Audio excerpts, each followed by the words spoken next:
makes sense. So this is a pivotal moment. Yeah, I think South Africa is going to change. And that's why, I mean, you're going to your first question. So people are starting to take note of what's happening in South Africa. There's a lot happening in South Africa. And there was this weird silence about South Africa. And now a lot of people are starting to wake up.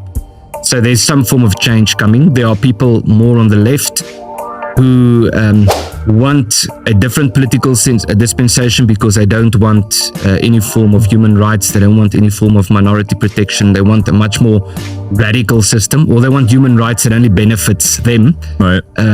So there are people pushing for that already. And I think what we need to do now is to push for a more sustainable system that ensures that the minorities in South Africa are protected.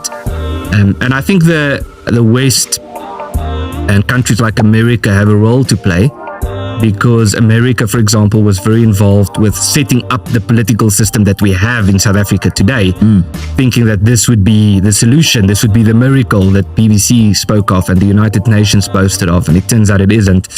And so these countries, especially Western countries and especially the USA, that was so involved in getting us to where we are now, I would say has some form of a moral responsibility to be more actively involved in fixing this mess that we are in. Yeah. And I think the way to fix this mess is to push towards a system, as I said, that is much more decentralized, and that could take many forms. It could be a federation, it could be cultural or territorial autonomies for the communities living there. It could be balkanization, that's like the curse word or the heresy to talk about secession and so forth, but it could be that. But there needs to be some form of change. Obviously, it needs to be constitutional in the sense that it should be approached through legal processes, right. not an overthrow of the government or something like that. But we need to move towards that.